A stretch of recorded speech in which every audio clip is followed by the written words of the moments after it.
dos meus e dos teus passos. Estamos num culto de ensinamento, estamos num culto doutrinário.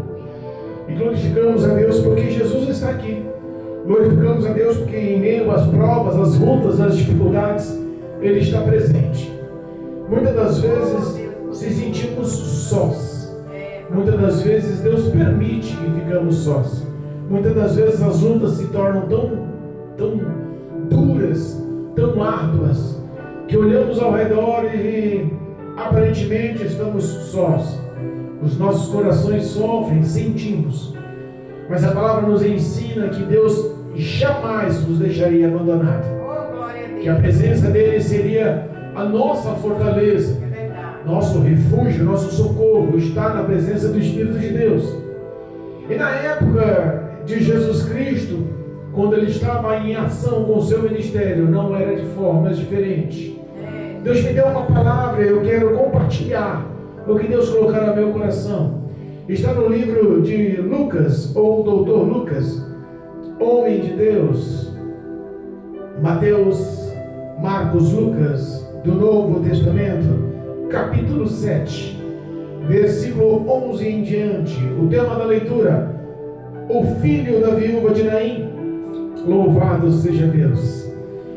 Aos que nos acompanham através do YouTube, aos que nos acompanham através do Facebook, em nome de Jesus Cristo, acompanhe a leitura.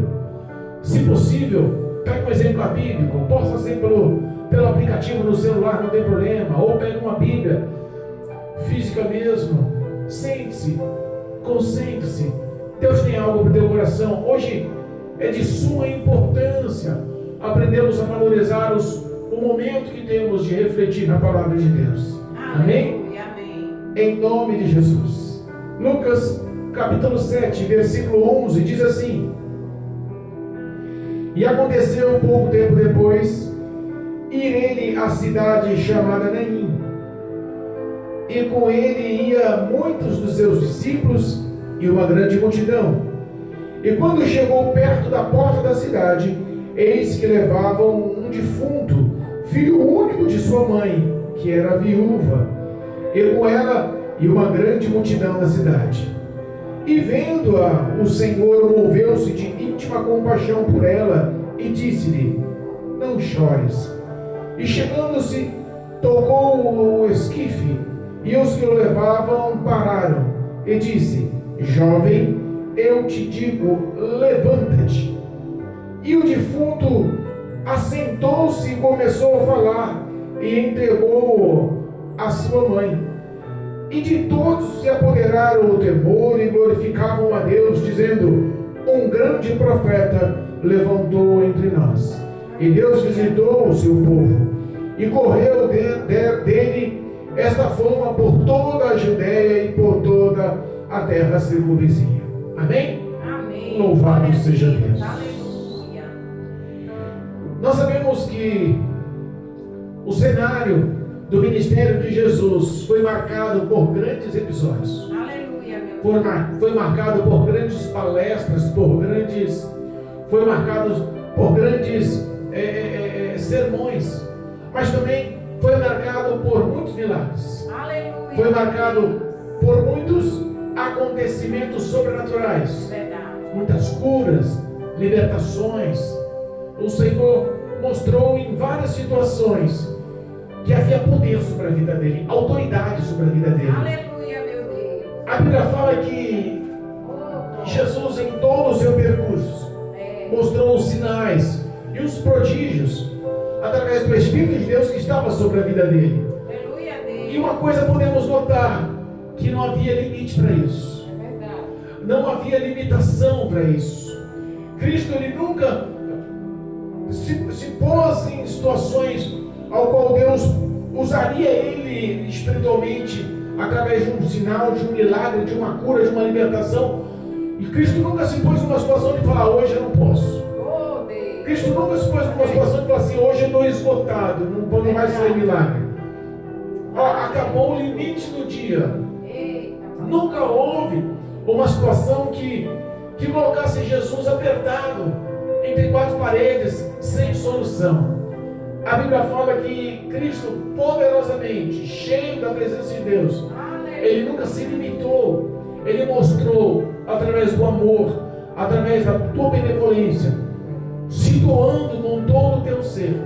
Ele se mostrou útil para o propósito e o ministério de Deus sobre a face da terra, obedecendo o querer e a vontade de Deus Pai.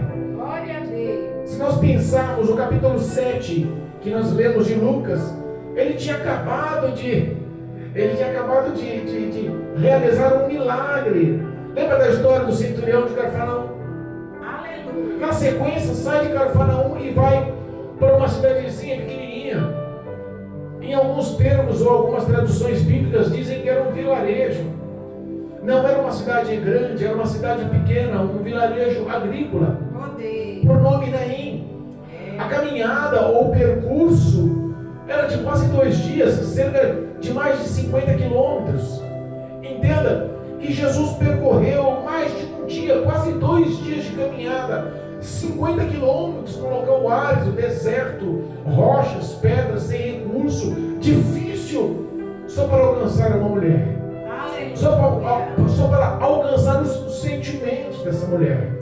Prova que Deus não é limitado, não é engessado. Ele não punha limitações e bloqueios para alcançar o projeto de amar. Aleluia. Nós vemos que as lições que Cristo nos ensina e que Paulo nos ensina através da palavra, dizendo: sede meus imitadores, porque eu sou o imitador de Cristo Jesus, nos mostra que nós temos dessa mesma forma que atuar. Às vezes temos que atravessar a Macedônia, às vezes temos que sair do nosso comodismo, quebrar o tabu e ir de encontro ao necessitado, ir de encontro àqueles que estão carentes. Nós sabemos que hoje a locomoção é muito mais fácil.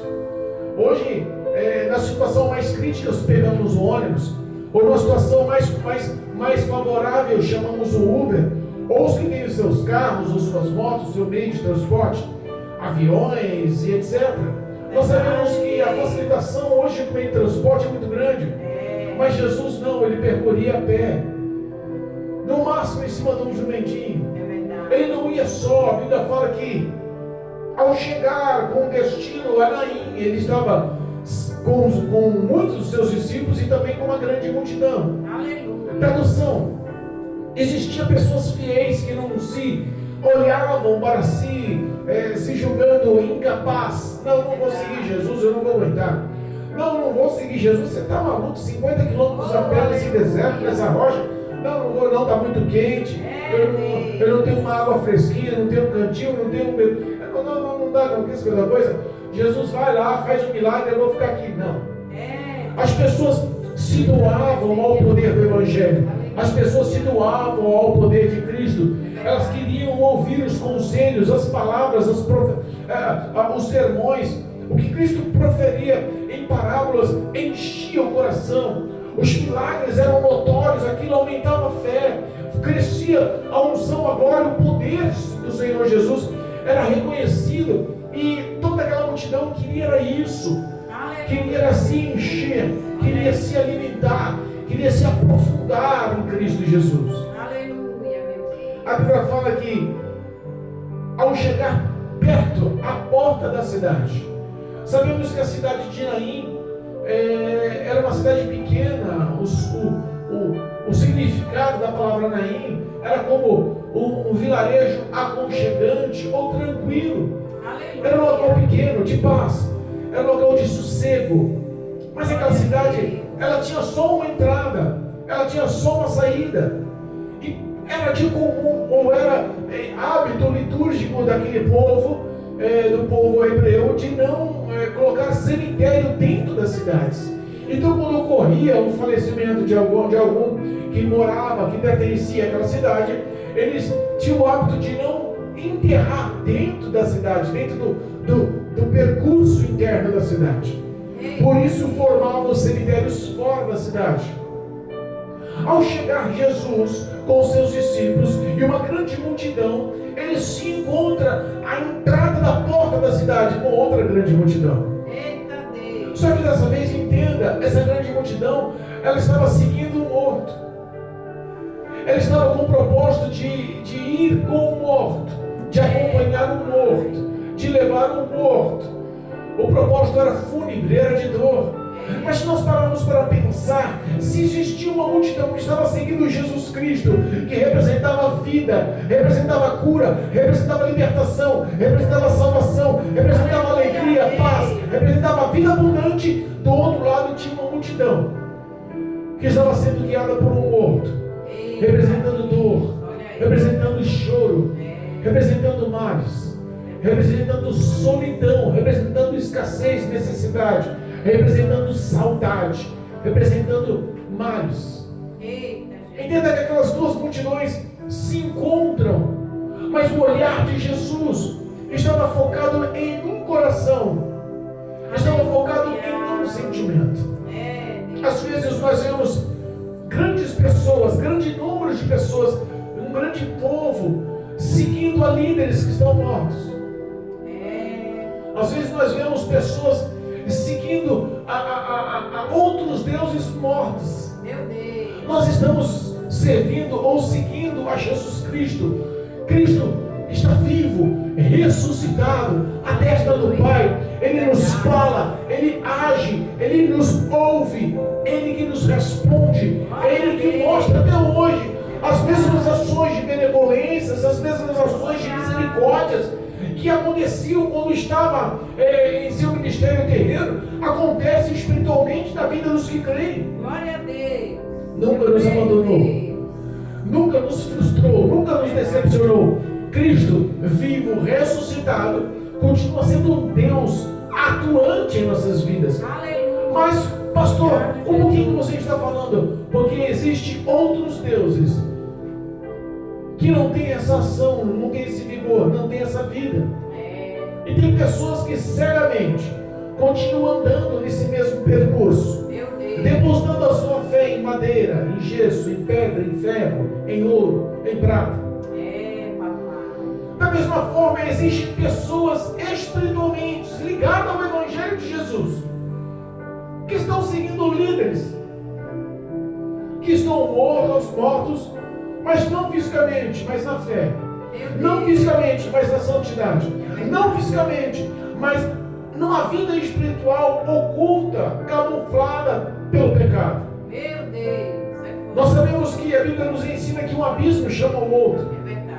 E quantas pessoas com o coração endurecido, querendo seguir as suas próprias vontades, com comichões nos ouvidos, não querem saber da sã doutrina, mas acumulam líderes, acumulam fábulas, acumulam lideranças que só querem falar o que ela quer ouvir. Meu Deus. Querem falar somente o que o coração dela apraz. Querem expressar somente o que alegra a sua carne. Líderes mortos. Líderes que estão conduzindo um rebanho de pessoas mortas. Meu Deus. Porque se não há luz da palavra, se não há luz desse evangelho, se não há luz desse caminho, existem trevas. Meu Deus. Aonde não está acesa a luz, pode ter certeza que as trevas dominam. Verdade. Existem muitas coisas acontecendo no meio evangélico. Deus tem desmascarado ano após ano, década após década. Nós vemos que grandes homens estão se mostrando e Deus está mostrando o caráter de grandes homens para desvendar e desmascarar a hipocrisia de muitos. Verdade. Aquele povo estava levando e conduzindo o filho de uma viúva. Os historiadores, os teólogos, eu insisto em dizer, não sou teólogo, não tenho teologia, mas os grandes historiadores dizem que o filho daquela viúva tinha em torno de 20 anos. Não era uma criança como nós imaginamos. Era um homem de 20 anos. Está certo que naquela época a maioridade alcançava-se com 30 anos, mas era um homem feito de 20 anos. Existem valores naquele tempo que são diferentes dos dias atuais. As mulheres naquele tempo não tinham os mesmos direitos ou as mesmas honrarias que os homens. As mulheres, por exemplo, antes do casamento mal saíam de casa. As mulheres naquela época, os casamentos eram selecionados, orquestrados, administrados pelos pais. O pai que escolhia o noivo, o pai que escolhia a família, o pai que escolhia o destino, o futuro da filha. É verdade. E muitas das vezes, mesmo a mulher casada, ela não tinha liberdade sem a autorização do marido de ir para a rua. É verdade. Entenda que existiam obstáculos. Até quando a mulher ia ao templo, ia ao santuário para cultuar ao Senhor, ela tinha uma limitação para chegar, para se aproximar. Ela não tinha a autoridade ou a liberdade de ir à frente para tomar a palavra e para pregar, para dar um testemunho, para cantar. Entenda, existiam muitas ações que renunciavam, que regrediam a autoridade e o poder da mulher. A mulher, naquela época, ela não poderia se autossustentar. Ela não poderia trabalhar fora. Ela não poderia se manter se não for ao marido. E nós sabemos que quando a mulher perdia o seu marido, ela se tornava uma mulher viúva. O direito de sustentá-la, o direito de mantê-la, de sobrevivê-la, vinha pelo filho. Mas nós entendemos que essa ação, essa atitude desse enterro mostrava o fim da linha para aquela viúva. A Bíblia fala que ela não era só viúva, que ela não estava só no cortejo fúnebre do seu filho. Ela estava sozinha, porque a palavra fala que ela era viúva e que ela estava enterrando o seu único filho. Então ela não tinha outros em sua casa esperando. Mamãe, ela está enterrando o nosso irmão mais novo, mas nós estamos aqui para sustentá-la. Não. Ela já tinha perdido o seu marido, então ela se tornava viúva. Ela estava dependendo do seu filho para sobreviver. E agora perde o seu filho, mas a Bíblia fala que era o seu único filho. Então talvez o pensamento daquela mulher era o seguinte: eu estou levando o esquife ou o caixão do meu filho com toda essa multidão, mas essa multidão vai me acompanhar até o cemitério. Após o enterro, eu estou só. Após o enterro, como vou sobreviver? Após o enterro, como vou me manter? Após o enterro, o que vai acontecer? Qual é o projeto? Qual é o plano? Qual é o sonho? O que eu vou fazer para sobreviver? O coração daquela mulher já estava apertado por perder o marido. Agora o coração daquela mulher estava não só apertado, estava sofrendo por perder o seu único filho. E as preocupações e ansiedades estavam dominando a mente dela. Entenda uma coisa: às vezes a ansiedade, que nos dias atuais ganhou um outro nome, depressão. A ciência prova, a medicina prova que a depressão começa com a ansiedade. Ansioso.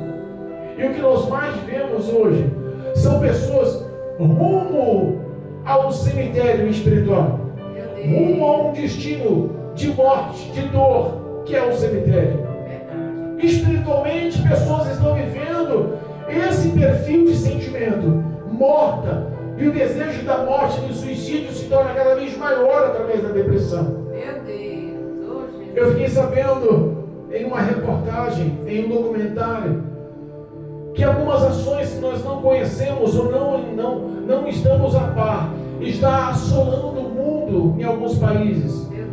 Eu fiquei sabendo que na Coreia do Sul, o índice de suicídio está aumentando cada vez mais.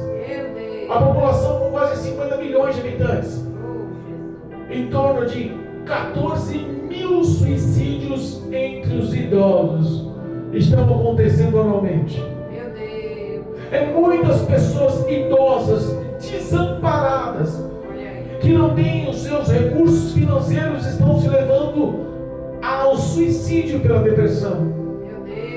É um dos maiores índices de suicídios do mundo entre idosos. Repara que a necessidade causa esse tipo de situação no coração. Nós não sabíamos, não poderíamos prever, não poderíamos calcular como estava o coração, o sentimento daquela mulher, mas tinha um que conhecia. A Bíblia fala que Jesus, chegando com os seus discípulos e com a grande multidão, ele se compara, ele se encontra, ele se une, formam aquelas duas multidões e automaticamente ele olha aquela viúva, mas ele não olha só o semblante da viúva, ele olha os sentimentos da viúva, ele não olha só a cara da viúva, ele olha não só o rosto da viúva, ele olha o íntimo do coração da viúva e já previu o que está acontecendo. Oh Deus, aleluia. Às vezes você está aí no quarto, escuro, fechado, a solidão, a dor, o choro está te dominando. Não quer comer, não quer conversar, não quer se isolar. Muitos estão retalhando o seu próprio corpo. Meu Deus. Sentimentos de morte estão te dominando. Sentimentos de dor estão te dominando.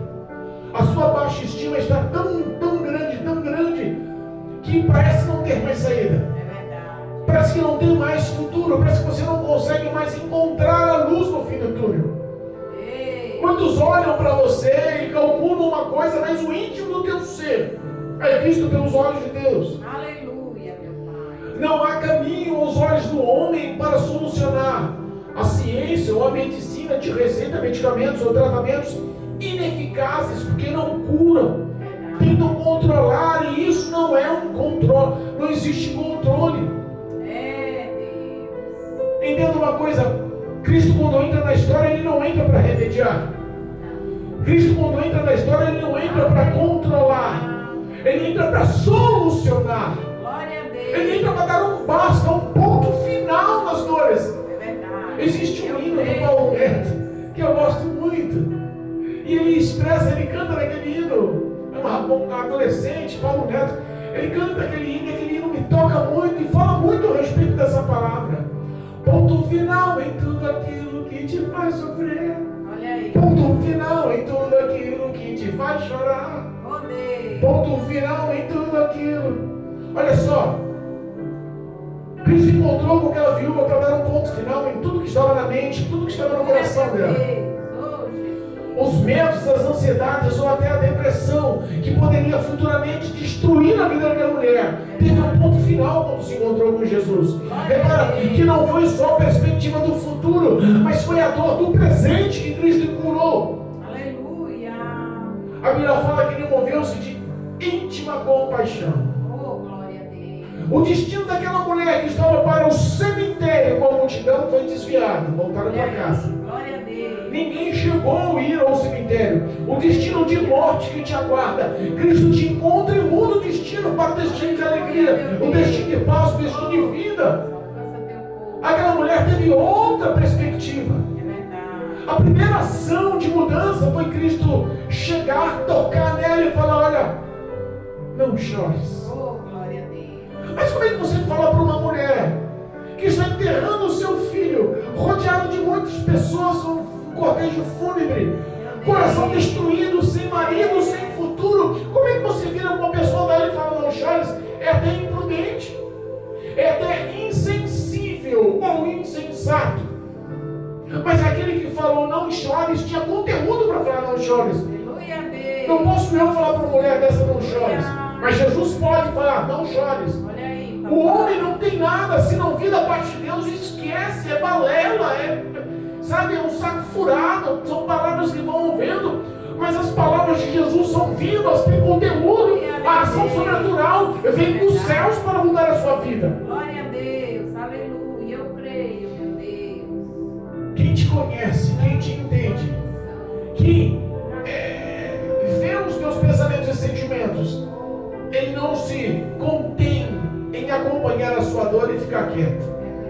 Ele não contém, ele poderia simplesmente olhar para os seus discípulos e para toda aquela multidão e falar assim: gente, está havendo um cortejo fúnebre em respeito à viúva, em respeito ao sentimento, em respeito a essa multidão, nós vamos acompanhar esse cortejo fúnebre, nós vamos levar as nossas condolências a essa viúva, nós vamos ir até o cemitério prestar homenagens ao defunto. Aleluia, meu Deus. Jesus poderia ter sido um cavalheiro, poderia ter sido um bom anfitrião em querer levar os pensamentos e sentimentos favoráveis à dor daquela viúva. Papai. Mas entenda, Jesus não está a fim de remediar diabo está a fim de negociar com a morte, com a dor. A Bíblia fala que Cristo ele é aquele que nos traz vida plena e vida abundante.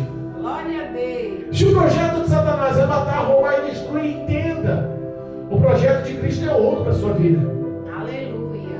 Você pode não encontrar fim, não encontrar luz no fim do túnel. Você pode não encontrar um fim favorável à sua visão, ao seu entendimento.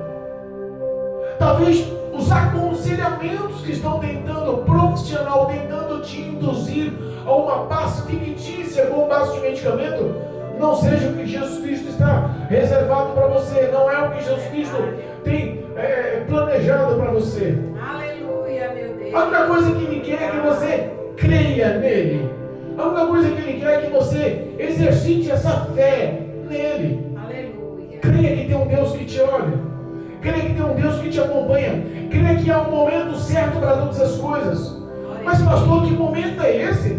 A viúva já estava viúva, perdeu o seu filho. Agora estava indo enterrar, não podia ser um pouco antes. Talvez se fosse um pouco antes, a cidade inteira não souberia como soube no cortejo fúnebre. Talvez se fosse um pouco antes, o testemunho daquele menino levantando e conversando e voltando para casa com a mãe não impactaria tanto o coração daquelas duas multidões. Talvez a propaganda dos céus para a sua vitória tem que ser maior do que você pensa. A propaganda do que Deus tem para realizar na sua vida não pode ser conhecida só no teu quarto, só na sua casa, só na sua vizinhança. Tem que ser conhecida no Evangelho, nos quatro cantos do mundo, porque Deus realiza ações sobrenaturais e você é o alvo deste milagre. Glória a Deus. Você é o alvo deste milagre. Deus Todo-Poderoso. Verdade. Existe um tempo para todas as coisas. Mas pastor, por que o meu demora tanto? Porque ainda não é o momento. Eita. Pastor, mas você não sabe o que eu estou passando. Quer calcular o tempo daquela viúva? Ela viu o filho adoecendo. Os teólogos dizem que ele morreu com uma infecção, uma doença extremamente grave que dominou e a infecção no organismo matou. Meu Deus. Imagina qual dor daquela mulher vendo o filho adoecido, aquela infecção proliferando, crescendo, levando ele à dor. Imagina os pensamentos daquela viúva. Ou você acha que ela não deve ter orado ao Senhor? Ou você acha que ela não deve ter rogado e pedido a Deus pela cura? Às vezes o pedido só é atendido no momento em que Deus acha certo. Aleluia. O momento em que Deus realiza é o momento certo. Pastor, como você sabe disso? Porque a vontade de Deus sempre é boa, é sempre perfeita e é sempre agradável. É verdade. Às vezes Ele não age enquanto você está agindo. Eita. Às vezes Ele não faz enquanto você está fazendo. Olha aí. Às vezes Ele não toma nenhuma atitude enquanto você tem forças para agir com os seus braços, com as suas forças pessoais. Quando limitar, quando você perder os recursos, quando você findar as suas forças, quando você olhar e não encontrar mais solução em canto nenhum, que a sua fé se tornar pura, verdadeira, forte o suficiente para clamar a Deus, aí é o momento de Deus agir. Eita Deus, é forte. Enquanto o homem lutar com suas forças, com as suas próprias mãos, Deus ele se abstém. Ele tira as mãos dele. A situação pode chegar a um perfil de calamidade, Deus tira as mãos dele. Nós encontramos algumas ações na história que mostram quão poderosa é a mão de Deus, É verdade. quão valorosa é a mão de Deus. Nós entendemos que o projeto do diabo muitas das vezes é levar morte para a sua história. Meu Deus. Muitas das vezes é levar morte para a sua vida. É verdade. Conhecemos testemunhos de pessoas que em toda a sua vida sofreram, em toda a sua vida escaparam de situações extremas que não dá para se explicar. Como não aconteceu a morte naquele assalto? Como aquele acidente de carro não levou a sua vida? Como aquela queda de moto não me causou ferimentos graves? Como aquela enfermidade tão severa você levantou e está curado? Oh Deus, aleluia. Sabe, algumas coisas que nós olhamos e falamos, não existe explicação. É verdade. Às vezes pode não haver explicação para a ciência, pode não haver explicação para a sociedade em si. É verdade. Mas Deus tem um projeto, e o projeto do Senhor é perfeito. Aquela viúva perdeu a esperança. Aquela viúva perdeu todas as suas expectativas. Mas a Bíblia fala que quando Cristo encontrou aquela mulher, o coração dele encheu-se de íntima compaixão. Aleluia, meu Deus. No local que era conhecido como o local de paz, de tranquilidade. Um local que era conhecido como local de felicidade, de tranquilidade, de paz, serenidade. Eu imagino que todos deviam conhecer um ao outro. E mesmo todos conhecendo um ao outro, mesmo a história daquela viúva sendo conhecidas por todos, repara que o sentimento era meio frio a respeito à íntima compaixão. Por que o senhor está falando isso, pastor? Porque aquele povo tinha pressa para levar o caixão para o enterro. Tinha pressa para enterrar. Olha aí. Por que você está falando? Porque a Bíblia fala que depois que Jesus chegou na mulher, depois que ele falou com ela, não chores, Jesus teve que correr atrás do caixão, tocar e segurar o caixão, para que aqueles que estavam carregando o caixão parassem. Meu Deus. Eles não pararam, nem quando Jesus estava conversando com aquela mulher. Olha aí. O interesse daquele povo era que acabasse logo aquilo. O interesse daquele povo é que a morte ganhasse, é que o cemitério ganhasse, é que a sepultura ganhasse. Talvez o sentimento expresso pelaquela viúva não fosse tão verdadeiro como estava sendo ali exposto. Aqueles que não param para a vida encontrar com a morte, dar uma solução, talvez não mereçam a presença de Jesus. Meu Deus. Talvez não mereçam a expectativa de vida que Cristo nos traz.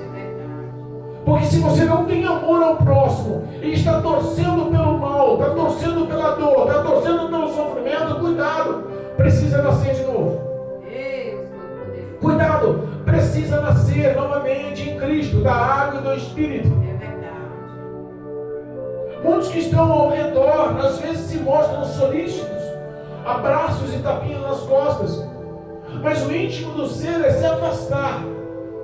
Quando acabar esse cortejo fúnebre, quando acabar esse negócio de luto, quando acabar esse negócio de choro, essa viúva vai se virar sozinho. Ela que não bata na porta da minha casa pedindo um pão. Meu Deus. Ela que não bata na porta da minha casa pedindo uma ajuda. Olha aí. Ela que não bata na minha porta pedindo o que comer. Verdade. Eu não tenho nem para mim, e mesmo que tiver, é meu. Meu Deus. Entenda. Tem situações que Deus desmascara algumas pessoas que estão ao teu redor. Tem situações que Deus mostra a verdade. Porque enquanto você tem, talvez você seja bem visto. Enquanto você está mostrando, ostentando, está por cima da carne seca, vamos por assim, tem muitas pessoas ao seu redor. Mostrando que você é amigo, mostrando que tem consideração, mostrando que você é querido. Mas se as portas se fecham, mas se a necessidade chega, mas se a doença bate a porta, mas se a solidão, a doença e todos os males te cercam e você clama por socorro, poucos são os que são verdadeiros amigos. Poucos são aqueles que realmente mostram sentimento. Poucos são aqueles que se interessam pela sua dor. Poucos são aqueles que querem chorar com o seu choro de verdade. Se alegra é fácil. Chorar com os que choram está ficando difícil, cada vez mais difícil. Parece que o amor está se extinguindo. O amor ao próximo parece que se tornou um conto de fadas. A fé está morrendo, as pessoas não querem mais saber de Deus, não querem mais saber dos seus mandamentos, não querem mais saber do que se resume o Evangelho. É cada um para si. E quando a corda aperta, suplicam o socorro a Deus, mas antes disso, não querem saber dos caminhos da verdade. Jesus ele teve que ir atrás do caixão, tocar no caixão, segurar o caixão, para aquele povo que estava carregando o caixão pudesse parar. Olha aí, meu Deus. É o que diz a Bíblia. Ei, E ao tocar no esquife, eles pararam. Tradução, eles não estavam parando. Pessoas que não têm interesse em proclamar vida, felicidade. Pessoas que têm interesse em proclamar morte e dor. Tem um monte aí. meu Deus. Estão proclamando morte e dor, rindo no seu rosto, falando que é seu amigo. É verdade, meu Pai. Mas se você precisar de um pacotinho de bolacha internado numa enfermaria, eles não aparecem para te levar. Eita Deus. A Bíblia nos fala sobre sentimentos.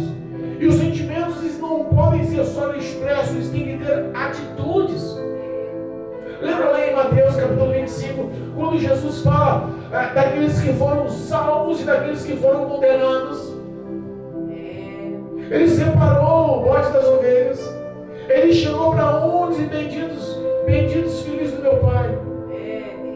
Vinde, a carne está reservada, preparada para você desde os começos dos tempos. Olha só, porque me deste de comer, me deste de beber, me deste de vestir, me visitaste. Estava enfermo, estava preso, era estrangeiro, estava com fome, estava com sede. Vocês fizeram tudo por mim. E eles falam, mas quando o Senhor fizemos isso? Por o Senhor. Quando fizeste aos meus pequeninos, a mim fizeste. Aleluia. E a outros falou assim, olha, apartai-vos de mim, aos que estavam à esquerda, apartai-vos de mim, Olha aí. malditos, Meu Deus. para o fogo eterno, preparado para Satanás e seus anjos, porque eu tive fome e não me deste comer, Olha aí. tive sede e não me deste beber, estive nu e não me deste vestir, fui preso e não me visitaste, fiquei doente e não foste me ver. Olha só, e outros falaram da mesma forma, e quando foi isso? Não fazendo aos meus pequenininhos, não fizeram a mim. Sentimentos são mostrados através de ações. E a gente vê que a ação daquele povo, na pressa daquele cortejo fúnebre, na carreira de ir para o cemitério enterrar, na pressa de sepultar logo o corpo, talvez não mostrasse tanto choro, tanta verdade naquelas lágrimas. É verdade. Meu Deus. A Bíblia fala que quando Jesus para o caixão, toca no esquife, Aleluia. que os que estavam carregando realmente cedem, param e esperam a ação. O milagre acontece. Aleluia. Quando você para para dar ouvido à voz de Deus, o milagre acontece. Glória a Deus. Quando você para para dar ouvido ao querer de Deus, o milagre acontece. Quando você se submete à vontade de Deus, o milagre acontece. Quando você para e espera a ação de Deus, o milagre acontece. Deus Todo-Poderoso. Jesus olha para aquele jovem que estava no caixão. Gente, nós estamos falando de um milagre sobrenatural. É verdade. É impactante em qualquer local do mundo, em qualquer época do mundo, em qualquer momento do mundo. A história da humanidade nunca viu ações tão poderosas. Não estamos falando de uma coisa banal, de um objeto simples. Estamos falando de um ser humano que estava sendo levado para ser enterrado, morto em um caixão, carregado por pessoas. Verdade, meu Deus. A sepultura, a morte, a eternidade dele estava selada. A morte tinha ganhado. De repente Jesus fala, olha para aquele jovem no caixão e fala, jovem, a ti te digo, levanta-te. Aleluia. Glória a Deus. Quantos mortos espirituais poderiam levar essa palavra mais a sério? Papai. Quantas pessoas que estão afastadas, quantas pessoas que estão desviadas, quantas pessoas que não conseguem mais orar, quantas pessoas que ouvem e não conseguem mais ir para a casa do Senhor, quantas pessoas que reconhecem, mas não conseguem mais estar na presença do Senhor, quantas pessoas que necessitam, mas não conseguem mais estar na casa do Senhor, teriam que ouvir esse levanta-te. Aleluia, meu Deus. Jesus falou para aquele defunto, para aquele jovem, para aquele cadáver, levanta-te e imediatamente. Glória a Deus. Não houve um prazo para fazer efeito, não foi em doses homeopáticas, não foi de pouquinho em pouquinho. É verdade. A Bíblia fala que imediatamente ele se levantou, sentou no caixão e começou a bater papo. Aquele que está morto, quando levanta, a primeira coisa que faz é querer conversar com Jesus. Olha aí. Aquele que está morto, nem que seja sentado, quando sentou, já começa a falar com Jesus.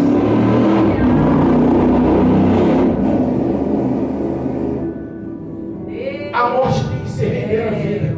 É verdade. A morte tem que se dobrar, tem que entender Glória a Deus. que foi vencida.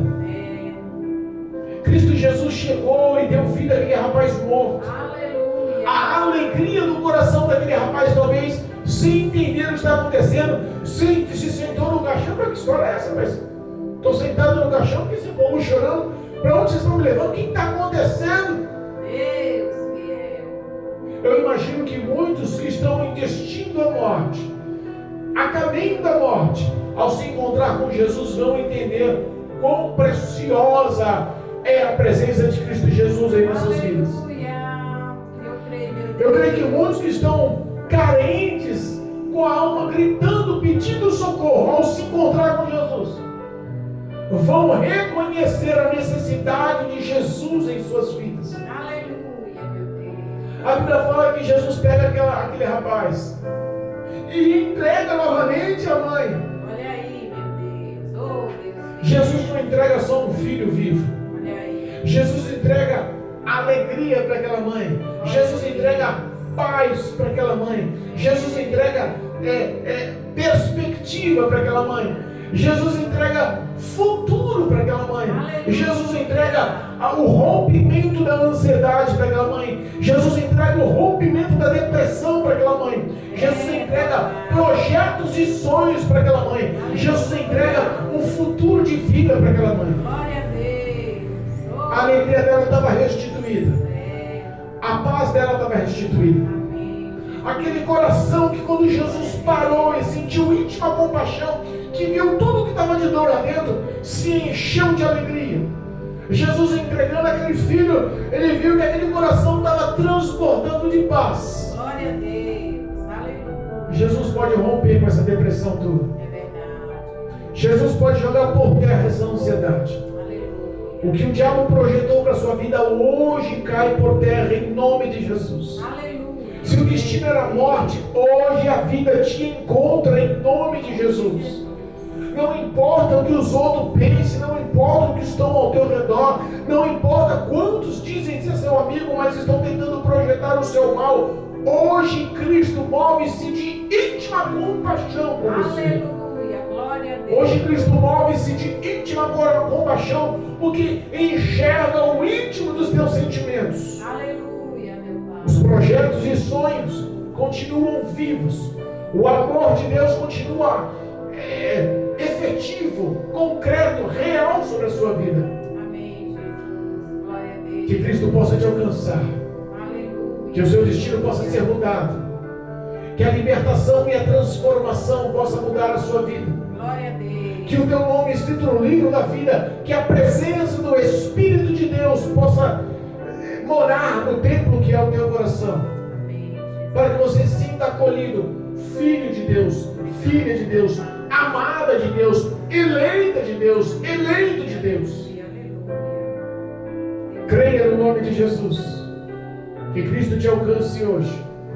Que os projetos e sonhos de Deus para a sua vida se realizem. Aleluia. Em nome de Jesus. Em nome de Jesus. Amém? Amém. Louvado Glória a seja Deus. Deus.